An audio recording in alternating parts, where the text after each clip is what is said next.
തലകളെ തിരിക്കാം.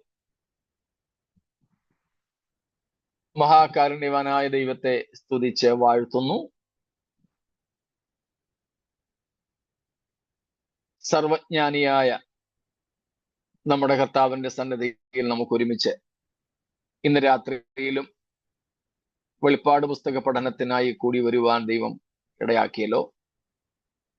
കൂടി വന്നിരിക്കുന്ന എല്ലാവർക്കും ഒരിക്കൽ കൂടെ ക്രിസ്തീയ വന്ദനങ്ങളെ നേർന്നുകൊണ്ട് തിടുക്കത്തോടെ തിരുവെഴുത്തുകളിലേക്ക് തിരിയുന്നു.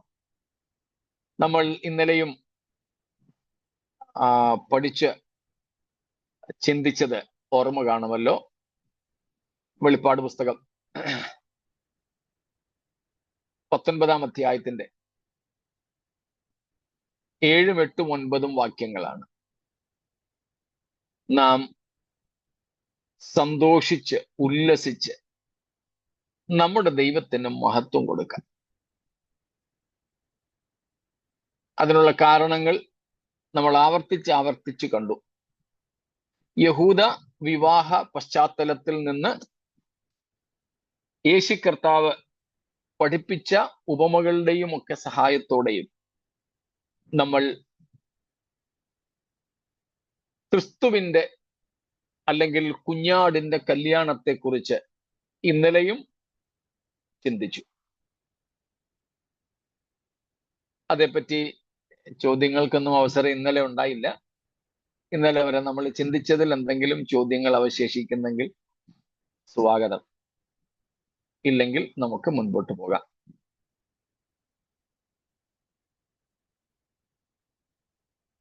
കല്യാണ സദ്യക്ക് ക്ഷണിക്കപ്പെട്ടവർ കുഞ്ഞാടിന്റെ കാന്ത തന്നെയാണോ? അല്ലല്ലോ.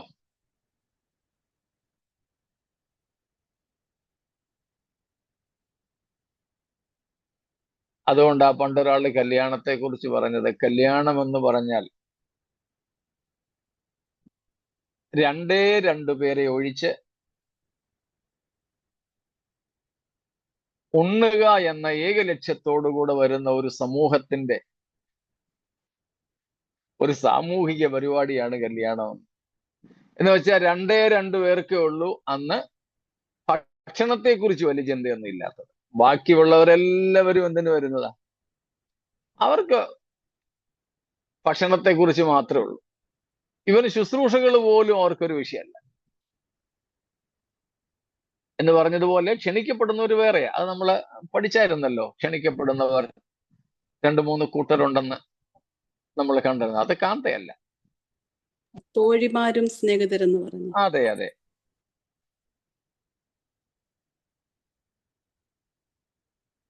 കാന്തയാണ്. ക്ഷണിക്കപ്പെട്ടവർ സാക്ഷികളാകാൻ ഒക്കെ ഉള്ളവര് മറ്റ് 2-3 കൂട്ടരുള്ളതായിട്ട് നമ്മൾ പഠിച്ചായിരുന്നല്ലോ.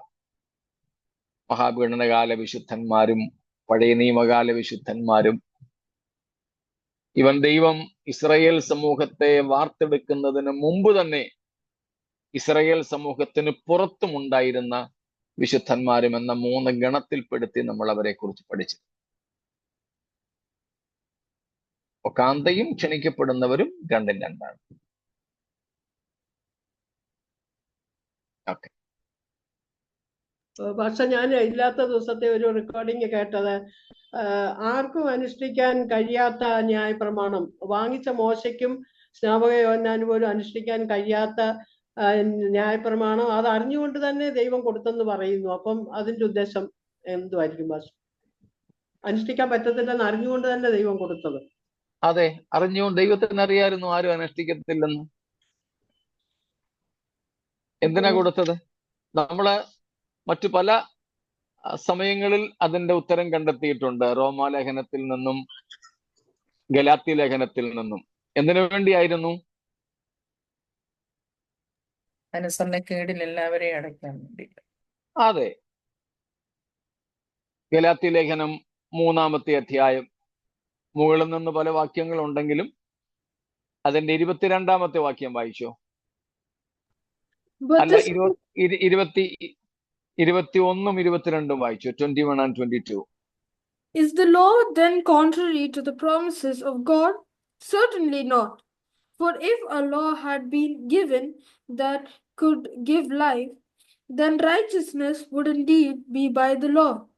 കണ്ടോ, But ജീവിപ്പിപ്പാൻ കഴിയുന്ന ഒരു ന്യായപ്രമാണം നൽകിയിരുന്നു എങ്കിൽ ന്യായപ്രമാണം വാസ്തവമായി നീതിക്ക് ആധാരമായിരുന്നു. അപ്പോൾ ന്യായപ്രമാണം ജീവിപ്പിപ്പാൻ കഴിയുന്നതായിരുന്നോ? അല്ല. എന്തിനു വേണ്ടിയാ? Verse 22. the scripture imprisoned everything under sin, so that the promise by faith in Jesus Christ might be given to those who believe. സ്തോത്രം. തിരുവഴുത്ത് എല്ലാവറ്റെയും പാപത്തിൻ കീഴടച്ചു കളഞ്ഞു. സ്തോത്രം. എല്ലാവറ്റെയും പാപത്തിൻ കീഴെ അടച്ചു കളഞ്ഞു. അപ്പൊ എല്ലാവരെയും, അത് തന്നെയാണ് റോമർ 11:32 നാം കാണുന്നത്. 11:32. ദൈവം എല്ലാവരോടും കരുണ ചെയ്യേണ്ടതിന് എല്ലാവരെയും അനുസരണക്കേടിൽ അടച്ചു കളഞ്ഞു. സ്തോത്രം. ഇതുകൊണ്ടാണ് ദൈവം അറിഞ്ഞുകൊണ്ട് തന്നെ മനുഷ്യന്റെ നിസ്സഹായത, മനുഷ്യന്റെ കഴിവുകേട്, എന്തിനു വേണ്ടി? നീതീകരിക്കപ്പെടാൻ.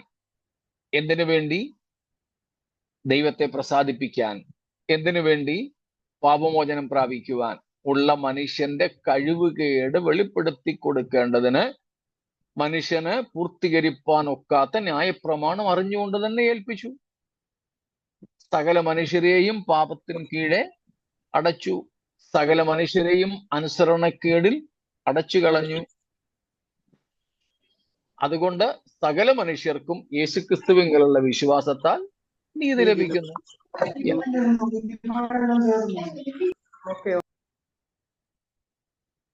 ഓക്കെ.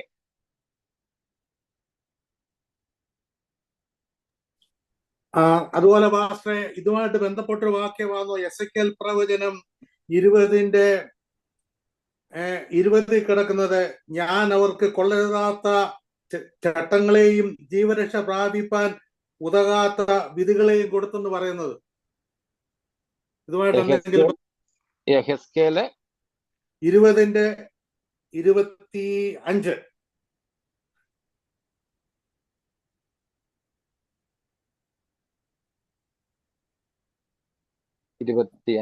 ഓക്കെ. ഞാൻ അവർക്ക് കൊള്ളരുതാത്ത ചട്ടങ്ങളെയും ജീവരക്ഷ പ്രാപിപ്പാൻ ഉതകാത്ത വിധികളെയും കൊടുത്തു.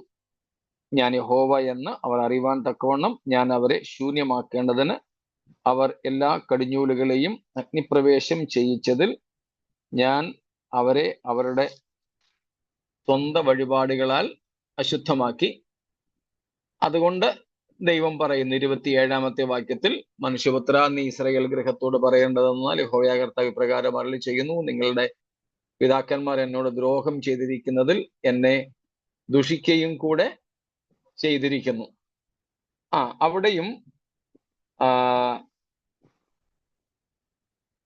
അതിന്റെ 22-ാമത്തെ വാക്യത്തിൽ, എങ്കിലും ഞാൻ എൻ്റെ കൈ പിൻവലിക്കുകയും ഞാൻ അവരെ പുറപ്പെടുവിച്ചത് കണ്ട ജാതികളുടെ മുമ്പാകെ എൻ്റെ നാമം അശുദ്ധമാകാതെ ഇരിക്കേണ്ടതിന് അത് നിമിത്തം പ്രവർത്തിക്കുകയും ചെയ്തു. അവർ എൻ്റെ വിധികളെ അനുഷ്ഠിക്കാതെ എൻ്റെ ചട്ടങ്ങളെ ധിക്കരിച്ച് എൻ്റെ ശബ്ബത്തുകളെ അശുദ്ധമാക്കുകയും അവരുടെ കണ്ണ് അവരുടെ പിതാക്കന്മാരുടെ വിഗ്രഹങ്ങളിലേക്ക് ചെല്ലുകയും ചെയ്തതുകൊണ്ട് ഞാൻ അവരെ ജാതികളുടെ ഇടയിൽ ചിഹ്നിച്ചു രാജ്യങ്ങൾ ചിതറിച്ചു കളയുമെന്ന് മരുഭൂമിയിൽ വെച്ച് കൈ ഉയർത്തി അവരോട് സത്യം ചെയ്തു. അതെ, ഇതുമായിട്ട് ചേർത്ത് ചിന്തിക്കാൻ കഴിയുന്ന ഒരു ഭാഗം തന്നെയാണ്. അതുകൊണ്ട് യിരെമ്യാവ് പറഞ്ഞത്, ഞാൻ അവരുടെ കല്ലായുള്ള ഹൃദയങ്ങളെ മാറ്റി അവർക്ക് മാംസളമായ ഹൃദയം നൽകും, അവരോട് പുതിയ ഒരു നിയമം ചെയ്യും. എബ്രായ ലേഖനത്തിലും അത് തന്നെ കാണുന്നു. പുതിയ നിയമം എന്നതുകൊണ്ട് അർത്ഥമാക്കുന്നത് പഴയ നിയമത്തിന്റെ അപര്യാപ്തതകളാണ്. അപ്പോൾ ആ അപര്യാപ്തത ഇവിടെയും യെഹെസ്കേലിലൂടെയും ദൈവം പറയുകയാണ്. അതേ വിഷയത്തിൽ തന്നെയാണ് ഈ ഭാഗവും എന്ന് മനസ്സിലാക്കാം. Okay. Okay pastor, thank you.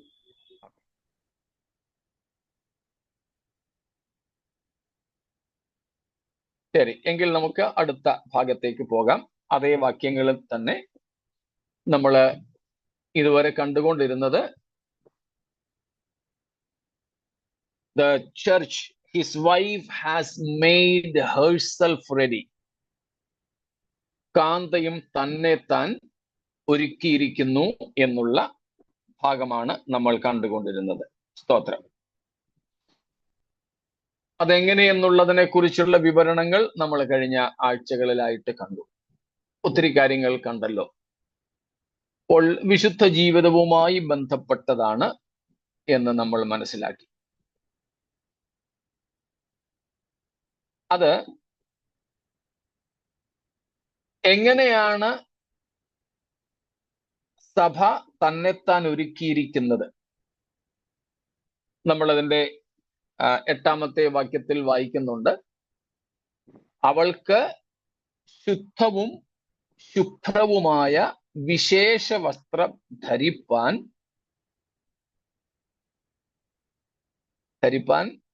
കൃപ ലഭിച്ചു. കൃപ ലഭിച്ചിരിക്കുന്നു.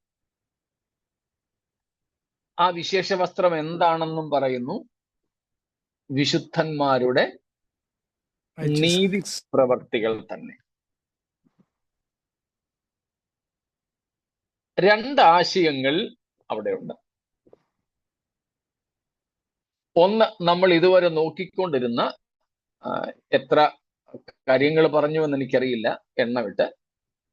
നിങ്ങളും എണ്ണമിട്ടത് വ്യത്യസ്തമായിട്ടായിരിക്കുമെന്നും എനിക്കറിയാം. എന്നാലും 30-ൽ കൂടുതൽ ഉണ്ടെന്നുള്ളത് എനിക്ക് തോന്നുന്നത്, അല്ലേ? 30-ൽ കൂടുതലുണ്ട്. 34. പലർക്കും പലതായിരിക്കും കിട്ടിയത്. എനിഹൗ 43 43 കിട്ടി. ഞാൻ പിന്മാറി. ഓക്കെ. ഏതായാലും ഞാൻ നേരത്തെ ഒരിക്കൽ എഴുതി വെച്ചത് 30 എണ്ണമായിരുന്നു. അതുകൊണ്ടാണ് ഞാൻ ഈ 30 കണക്ക് പറഞ്ഞത്. എന്നാൽ പിന്നീട് 30-ൽ കൂടുതൽ ഞാൻ തന്നെ നോട്ട് ചെയ്തു. ഞാൻ നോട്ട് ചെയ്തതിൽ കൂടുതൽ കാര്യങ്ങൾ നമ്മൾ പറയുകയും ചെയ്തു. അതുകൊണ്ടാണ് എൻ്റെ എണ്ണം തെറ്റിയത്. പറഞ്ഞതെല്ലാം ഞാൻ എഴുതി വെച്ചതുമില്ല. എന്തായാലും ആകട്ടെ, ഇനിയും ഉണ്ട് നമുക്കതിൽ തന്നെ പഠിക്കാൻ കൂടുതൽ. എന്നാൽ അങ്ങോട്ട് നമ്മൾ പോകുന്നില്ല എന്ന് മാത്രം. ഇപ്പൊ നമ്മൾ കണ്ട ഈ 30-ൽ പരം കാര്യങ്ങൾ, ഒരു ആവറേജ് നമുക്കങ്ങ് 40 എടുക്കാം. 40ഓളം കാര്യങ്ങൾ നമ്മൾ കണ്ടത് നമ്മൾ രക്ഷിക്കപ്പെട്ടതിന് ശേഷം ചെയ്യേണ്ടതായ കാര്യങ്ങളാണ്.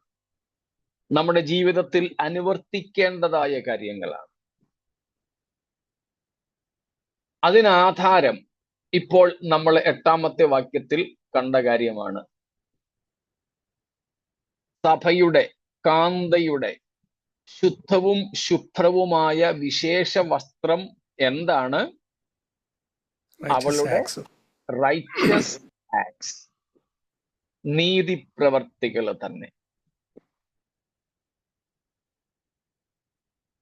നമ്മുടെ ഇടയിൽ തന്നെ ഇതേ സംബന്ധിച്ച് വാദപ്രതിവാദങ്ങൾ നടക്കാറുണ്ട്.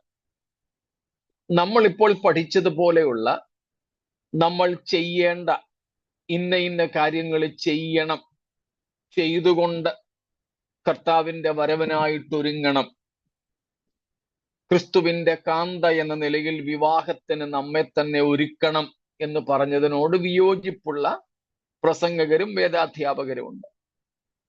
അവർ പറയുന്ന ന്യായം, നമ്മുടെ നീതിപ്രവർത്തികൾ കൊണ്ടല്ല നമ്മൾ വിശുദ്ധരാകുന്നത്. 100% ശരിയാ. അതിനുവേണ്ടിയാണ് നമ്മൾ പറഞ്ഞത്, രക്ഷ ദൈവത്തിന്റെ സൗജന്യ ദാനമാണ്. ഓർക്കുന്നുണ്ടായിരിക്കും 3 കാര്യങ്ങൾ നമ്മൾ ആ വിഷയത്തിൽ പറഞ്ഞത്. Salvation is completely a free gift of God by grace and through faith. Yesukristu കാൽവറിയിൽ നിവർത്തിച്ച വീണ്ടെടുപ്പിന്റെ പ്രവൃത്തിയിൽ യേശുക്രിസ്തുവിന്റെ ആളത്വത്തിലും ഉള്ള നമ്മുടെ വിശ്വാസത്താലും ആ ക്രൂശിലൂടെ ദൈവം ചൊരിഞ്ഞ സകല മനുഷ്യർക്കും രക്ഷാകരമായ ദൈവകൃപയാലും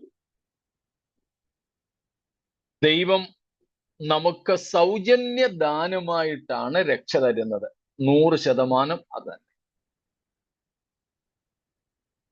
എന്നാൽ നമുക്ക് രക്ഷിക്കപ്പെട്ടതുകൊണ്ട് നീതിയോടെ ജീവിച്ചേ പറ്റൂ. നമുക്ക് ഒബ്ലിഗേഷൻസ്, നമുക്ക് ഉത്തരവാദിത്വങ്ങളുണ്ട്. നമ്മൾ പറഞ്ഞത് നാം ക്രിസ്തുവിന്റെ കാന്തയായി തീർന്നതുകൊണ്ട് നമുക്ക് വിശുദ്ധ ജീവിതം നയിക്കേണ്ട ഉത്തരവാദിത്വമുണ്ട്. അതിൽ വീഴ്ച വരുത്താൻ പാടില്ല എന്നാണ്. പൗലോസിന്റെ ഭയപ്പാട് നമുക്കറിയാം. 2 കൊരിന്ത്യർ 11:2-3 വാക്യങ്ങളിൽ പലപ്പോഴും നമ്മൾ വായിച്ചിട്ടുണ്ട്. 2 Corinthians 11:2-3 അവിടെ നമ്മൾ കാണുന്നുണ്ട്, ക്രിസ്തു എന്ന ഏക പുരുഷനോടുള്ള 2 വാക്യങ്ങളോടെ സമന്വയിപ്പിച്ച് ഞാനങ്ങ് പറയുക. ക്രിസ്തു എന്ന ഏക പുരുഷനോടുള്ള നമ്മുടെ 2 കാര്യങ്ങൾ, ഏകാഗ്രതയും നിർമ്മലതയും നാം കാത്തു സൂക്ഷിക്കണം. നമ്മൾ ആ 40 കാര്യങ്ങളിൽ ഉൾപ്പെടുത്താത്തതാണെങ്കിൽ ഇത് രണ്ടും കൂടെ ചേർക്കാം. അതുകൊണ്ട് ഞാൻ പറഞ്ഞത് ഇനിയും ഉണ്ടെന്ന്. എല്ലാറ്റിലേക്കും പോയാൽ ഒത്തിരി നീണ്ടുപോകും എന്നതുകൊണ്ട് ഞാൻ മനഃപൂർവ്വം അവിടെ നിന്നും ഒഴിവാകുക. ഇത് നമ്മൾ പറഞ്ഞതായിട്ട് എനിക്ക് ഓർക്കുന്നില്ല. ഈ കൂട്ടത്തിൽ നേരത്തെ പറഞ്ഞിട്ടുണ്ട്, ഈ കൂട്ടത്തിൽ ഇത് പറഞ്ഞില്ലെന്നാണ് എൻ്റെ ഓർമ്മ. പറഞ്ഞില്ലെങ്കിൽ അതും കൂടെ ചേർക്കാം.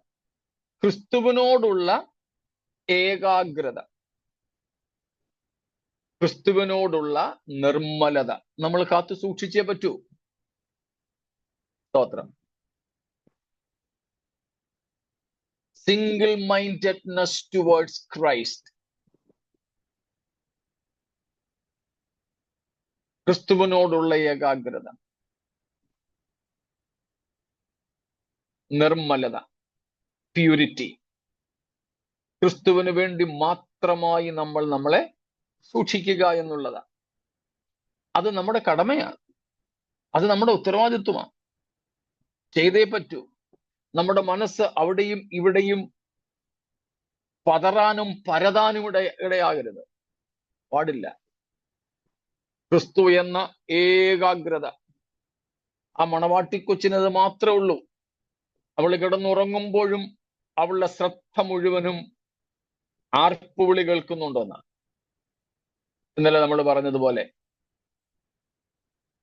അപ്പം ഒരു മണവാട്ടി ഉറങ്ങുന്ന സമയത്ത് പോലും അവൾക്ക് വിവാഹ നിശ്ചയം ചെയ്ത മണവാളന്റെ ശബ്ദം കേൾക്കുന്നുണ്ടോ എന്നതാണ് അവളുടെ ശ്രദ്ധ. ഉത്തരേന്ത്യയിൽ ഇവിടെയൊക്കെ വിവാഹം ഭയങ്കര ബഹളമാണ്. നിങ്ങൾ പലർക്കും അറിയാമായിരിക്കും. ഇവിടത്തേക്ക് വിവാഹം രാത്രികളിലാണ്, മിക്കതും രാത്രികളിലാണ്. ഏതാണ്ട് എല്ലാ മതക്കാരുടെയും തന്നെ. അത് പ്രത്യേകിച്ച് അക്രൈസ്തവരുടേതാണെങ്കിൽ, ഹിന്ദുക്കളുടേതാണെങ്കിൽ ഭയങ്കര ബഹളമാണ്. ഇരുട്ടിക്കഴിഞ്ഞിട്ടേ വരൂ.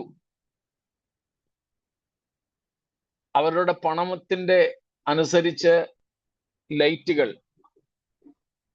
കുറഞ്ഞത് 6-12 ലൈറ്റെങ്കിലും കാണും. ഇലക്ട്രിസിറ്റി ഒന്നും ഇല്ലാത്തിടത്താണെങ്കിൽ ബാറ്ററി കൊണ്ട് ഓടുന്ന വിളക്കുകൾ തലയിൽ വെച്ച് ചുമ്മിക്കൊണ്ട് ആൾക്കാർ നടക്കും. സിനിമാ പാട്ടായിരിക്കും, എന്നാലും DJ ഭയങ്കരമായിട്ട് പ്ലേ ചെയ്ത് നാട് മുഴുവനും ഇളക്കും. കുതിരപ്പുറത്ത് കയറിയാണ് വരുന്നത് മണവാളൻ. ഈ കഴിഞ്ഞിടയ്ക്ക് ഒരിടത്ത് ആനപ്പുറത്ത് കയറിയാ വന്നത്.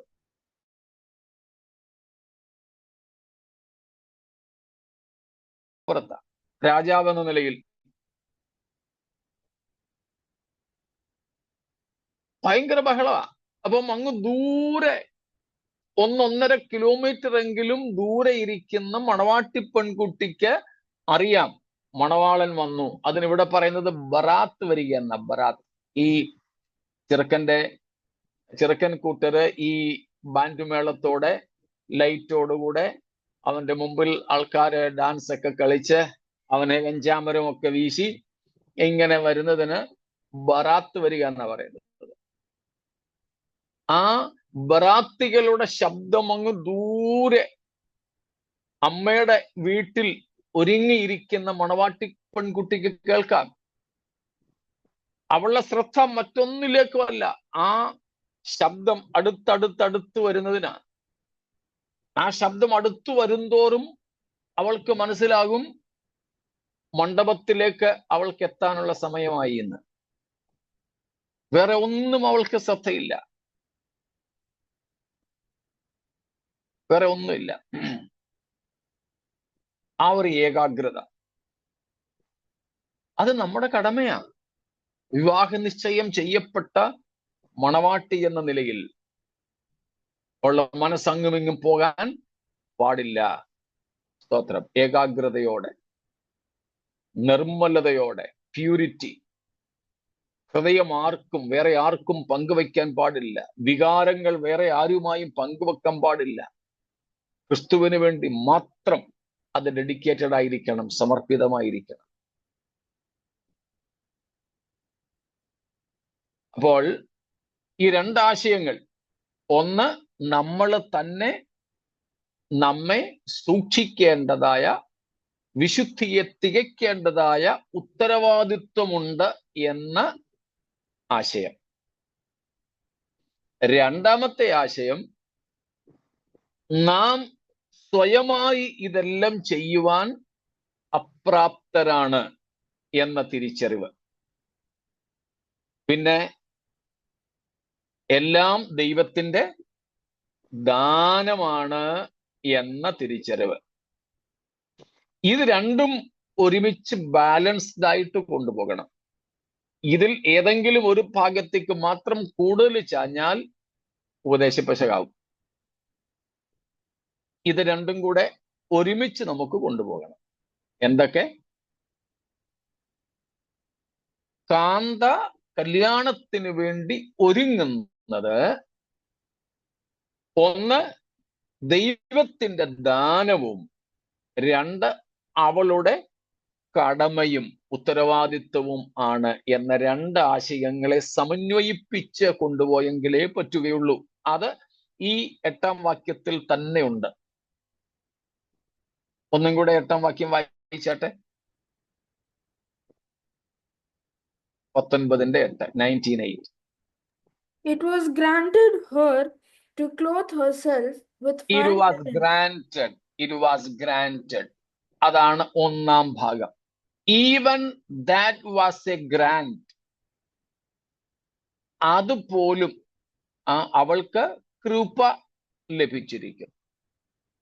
അവൾക്ക് അതിനുള്ള വരം അല്ലെങ്കിൽ കൃപ ലഭിച്ചിരിക്കും. എന്ന് വെച്ചാൽ that was granted. ദൈവം അവൾക്ക് കൊടുത്തതാണ്. അതും ദൈവത്തിന്റെ കൃപയാണ്, ദൈവത്തിന്റെ ദാനമാണ് എന്ന് അർത്ഥം. ദൈവത്തിന്റെ ദാനമാണ് എന്നർത്ഥം. 1-ാം ഭാഗം. 2-ാം ഭാഗത്ത് പറയുന്നു അത് അവളുടെ നെക്സ്റ്റ് അടുത്തത്, To clothe herself with fine linen, bright and pure.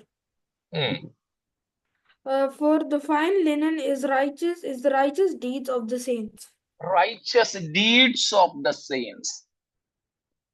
വിശുദ്ധന്മാരുടെ നീതി പ്രവർത്തികളാണ്. ഇറ്റ്സ് ഇൻ പ്ലൂറൽ, ബഹുവചനത്തിലാണ് അത് പറഞ്ഞിരിക്കുന്നത്.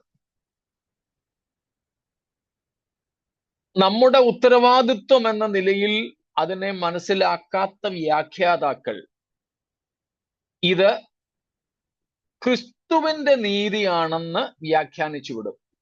തെറ്റാണ് അവിടെ, അത് തെറ്റാണ്.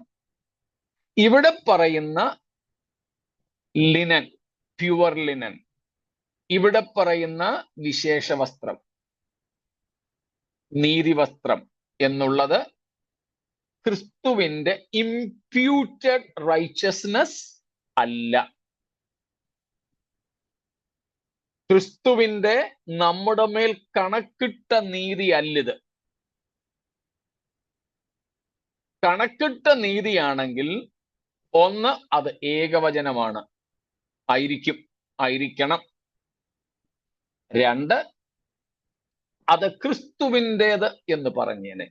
എന്നാൽ ഇവിടെ അതിന് രണ്ടിനും ആക്ഷേപമുണ്ട്. ഇവിടെ പറയുന്നു 9-ാം വാക്യത്തിന്റെ തുടക്കത്തിൽ,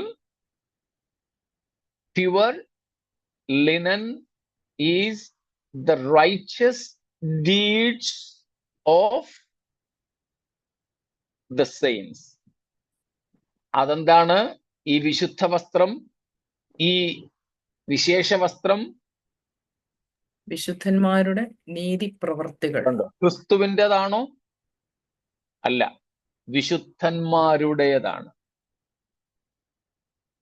ക്രിസ്തുവിൻ്റേതിന് പകരം വിശുദ്ധന്മാരുടെ. രണ്ട്, നീതി എന്നതിന് പകരം നീതി പ്രവർത്തികൾ എന്ന ബഹുവചനം. അതുകൊണ്ട് 8-ാം വാക്യത്തിൽ ദൈവത്തിന്റെ കൃപയാണ്, ദാനമാണ് എന്ന് പറയുമ്പോൾ തന്നെ 9-ാം വാക്യത്തിൽ അത് വിശുദ്ധന്മാരുടെ അഥവാ ദൈവസഭയുടെ, സഭാംഗങ്ങളുടെ വിശുദ്ധ ജീവിതം, നീതിപ്രവർത്തികൾ ആണ്. അതുകൊണ്ടാണ് ഞാൻ പറഞ്ഞത്, ആ ആശയത്തെ രണ്ടിനെയും കൂടെ നമ്മൾ ഒരുമിച്ച് കൊണ്ടുപോകണം. ഏതെങ്കിലും ഒരു വശത്തേക്ക് ചരിഞ്ഞു പോകരുത്.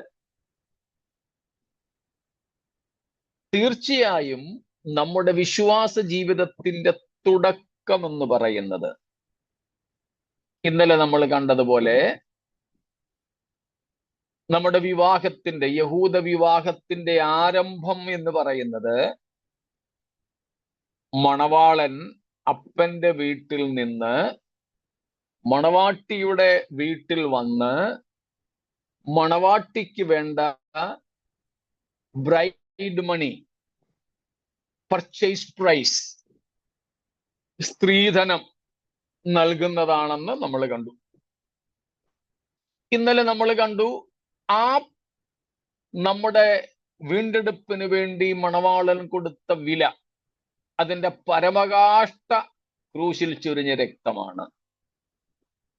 ഇന്ന് ഞാൻ അതിനെ അല്പം വ്യത്യസ്തമായിട്ടൊന്ന് പറയുന്നു. നമ്മുടെ ഈ വിഷയത്തോടനുബന്ധിച്ച് ക്രിസ്തു സ്വർഗത്തിൽ നിന്ന്, അപ്പന്റെ വീട്ടിൽ നിന്ന് നമ്മുടെ ഈ ഭൂമിയിലേക്ക് ഇറങ്ങി വന്ന് ക്രൂശിലെ രക്തത്താൽ നമ്മെ വിലയ്ക്ക് വാങ്ങി. എന്നിട്ട് മണവാട്ടികളായ, വിവാഹ നിശ്ചയം ചെയ്ത കന്യകയായ, മണവാട്ടിയായ സഭയ്ക്ക്, മണവാട്ടികളായ വിശുദ്ധന്മാർക്ക് ഓരോരുത്തർക്കും നൽകിയ ആ സ്ത്രീധനം എന്ന് പറയുന്നത് എന്താണ്?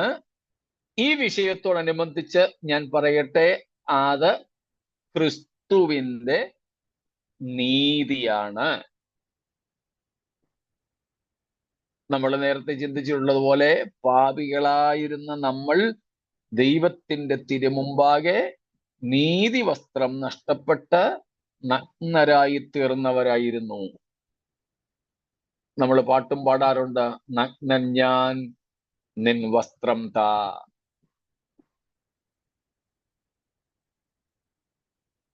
അപ്പം ചേലാവിഹീനരായി പാട്ട് പാടുന്നത് പോലെ വസ്ത്രമില്ലാത്തവരായി, നഗ്നരായി തീർന്നിരുന്ന നമ്മെ ക്രിസ്തു എന്ന മണവാളൻ മണവാട്ടികളായി വിവാഹ നിശ്ചയം ചെയ്തപ്പോൾ നമുക്ക് തന്നത് എന്താണ്? തൻ്റെ നീതിയാണ്. അങ്ങനെ നമ്മുടെ നഗ്നത മറയ്ക്കപ്പെട്ടു.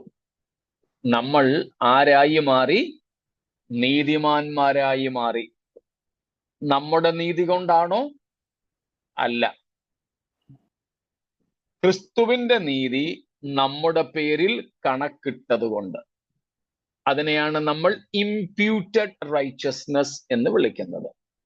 നമ്മുടെ പേരിൽ കണക്കിട്ട നീതി. റോമാലേഖനം 3-ാം അധ്യായത്തിന്റെ 24 മുതൽക്കുള്ള വാക്യങ്ങളിൽ നമ്മൾ ആ കാര്യം പല ആവർത്തി കണ്ടിട്ടുണ്ട്. സ്തോത്രം. നമുക്ക് നമ്മുടെ മേൽ ആ നീതി കണക്കിട്ടു എന്നുള്ളത് 3-ാം അധ്യായത്തിന്റെ 24 മുതൽ 26 വരെയുള്ള വാക്യങ്ങളാണത്. സ്തോത്രം. കൂടാതെ 4-ാം അധ്യായത്തിലും നമ്മൾ പല ആവർത്തി 11 പ്രാവശ്യം കണക്കിട്ടു എന്ന് കണ്ടിട്ടുള്ളത് ഓർമ്മ കാണുമായിരിക്കുമല്ലോ. അതിന്റെ 4-ന്റെ 23-ാമത്തെ വാക്യം 4:23. But the words it was counted to him were not written for his sake alone. But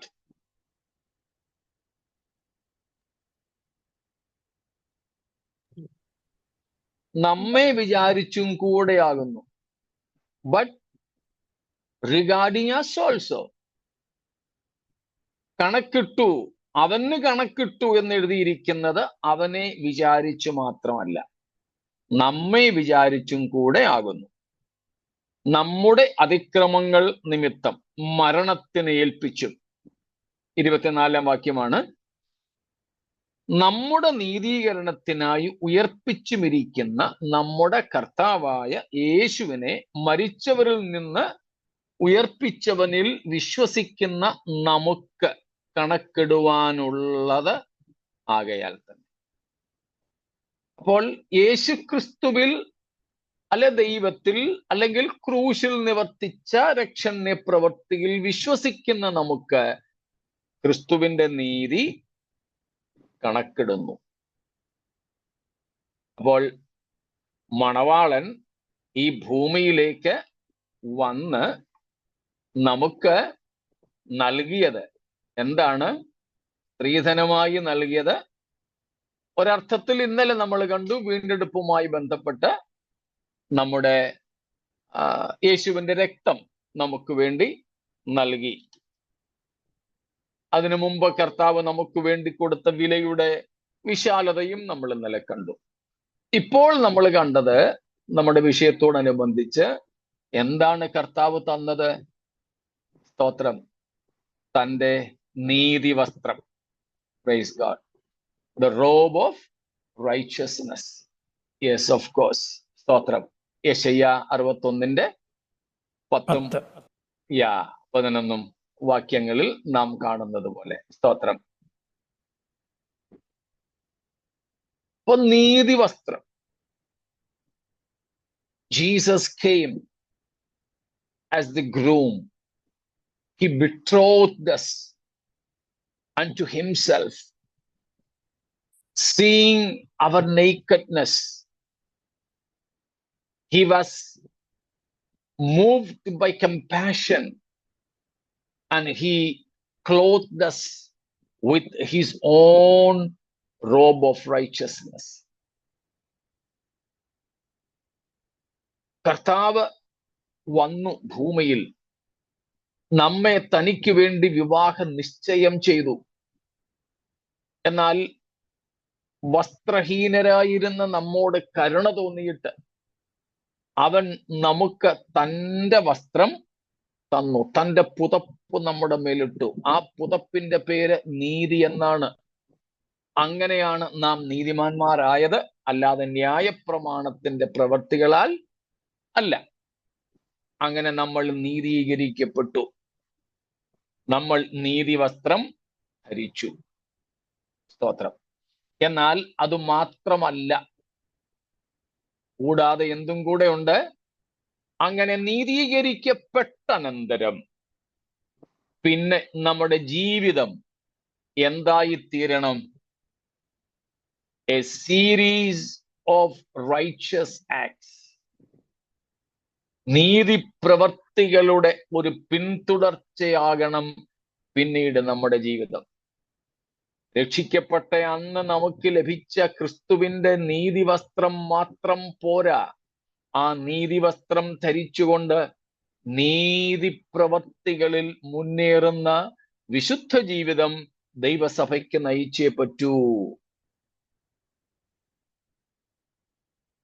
അതാണ് നാം യാക്കോബ് 2-ാം അധ്യായം 17-18 വാക്യങ്ങളിൽ വായിക്കുന്നത്. James 2:17 and 18. സ്തോത്രം. എന്താണ് അവിടെ നാം കാണുന്നത്? സ്തോത്രം. True righteous works are the result or the proof of our true faith.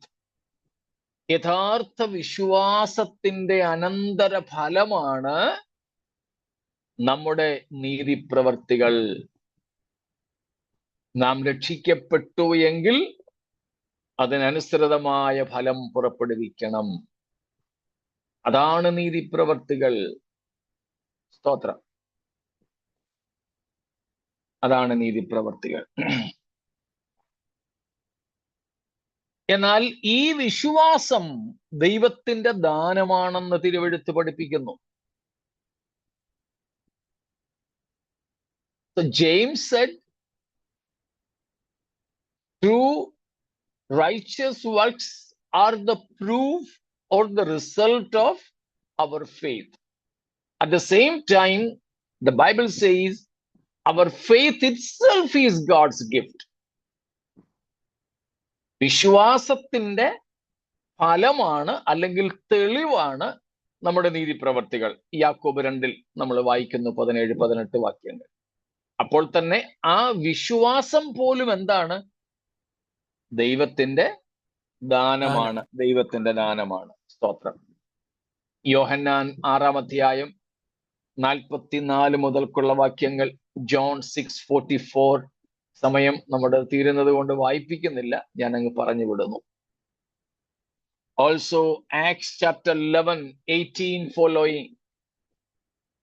അപ്പോസ്തല പ്രവൃത്തികൾ 11:18 മുതൽ ജാതികൾക്കും ദൈവം മാനസാന്തരം നൽകി.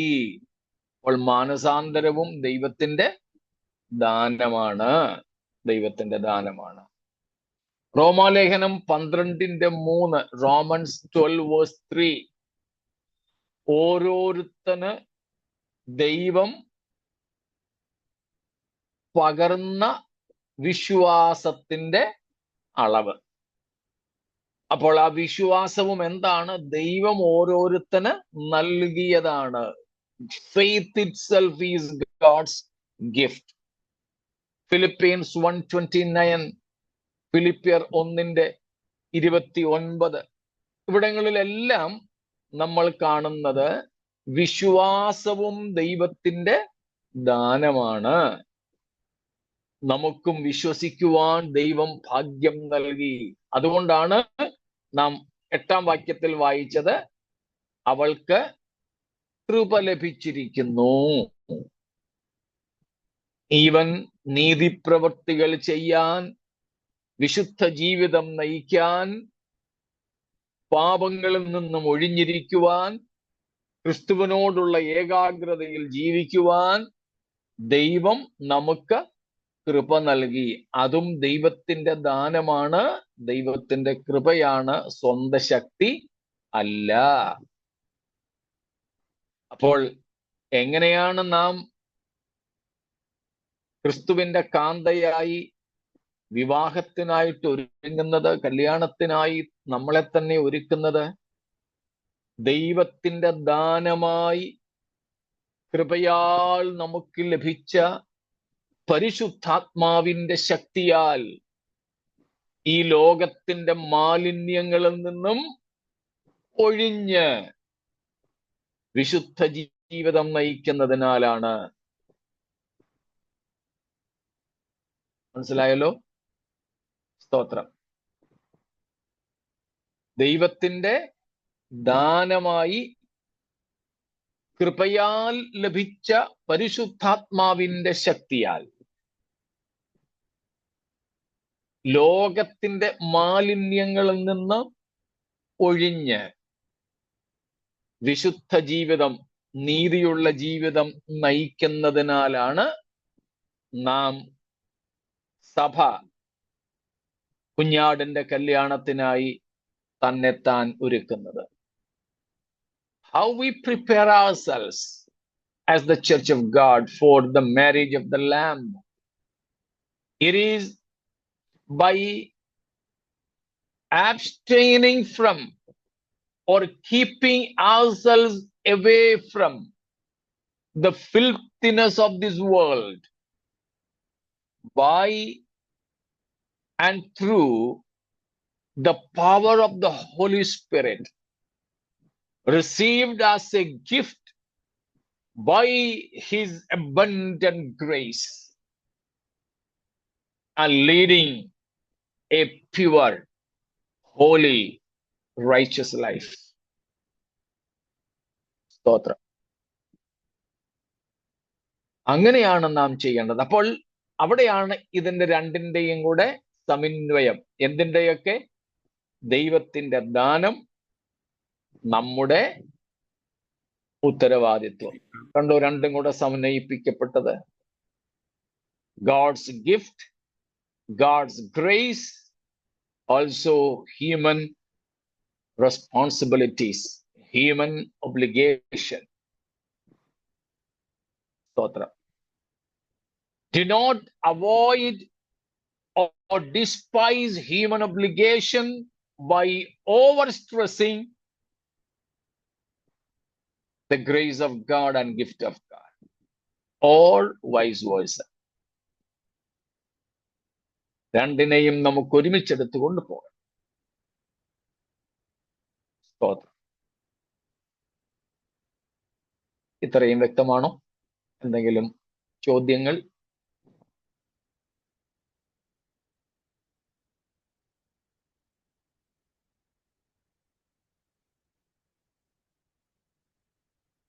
മറ്റൊന്നുമില്ല എങ്കിൽ കർത്താവ് നമുക്ക് ദാനമായി നൽകിയ, നമ്മെ ധരിപ്പിച്ച നീതിവസ്ത്രത്തിനായി ദൈവത്തിന് സ്തോത്രം ചെയ്തു.